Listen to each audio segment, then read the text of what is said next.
nói sẽ chỉ yêu mình anh, cuộc sống trong anh đổi thay bỗng nhiên đẹp sao. Được bên em yêu em đắm say trong hạnh phúc là một ước mơ bao nhiêu lâu anh thầm mong.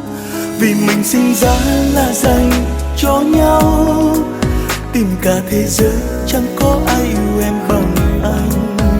Hãy bước qua mọi buồn vui khó khăn để có nhau ngày sau. Người yêu ơi, anh luôn cần em, thương em, yêu em rất nhiều. Chỉ cần thấy em trong anh hạnh phúc lắm rồi. Trên trái đất này sẽ chẳng có ai yêu em bằng anh. Vì tình yêu anh cho em lớn hơn cả đại dương. Người yêu ơi, anh luôn cần em, thương em, yêu em rất nhiều. Bằng lòng với anh em sẽ có tất cả niềm vui. Hãy cứ để anh chăm sóc em như thế này nhé. Trọn đời suốt kiếp anh sẽ mãi yêu mình em, không bao giờ cách xa.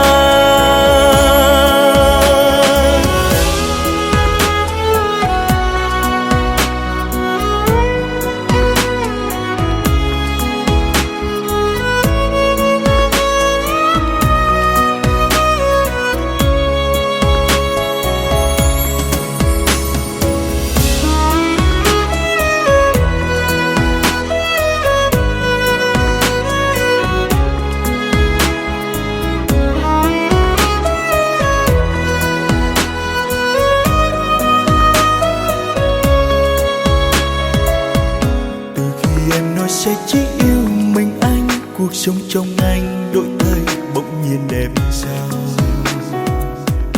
Được bên em yêu em đắm say trong hạnh phúc là một ước mơ bao nhiêu lâu anh thầm mong.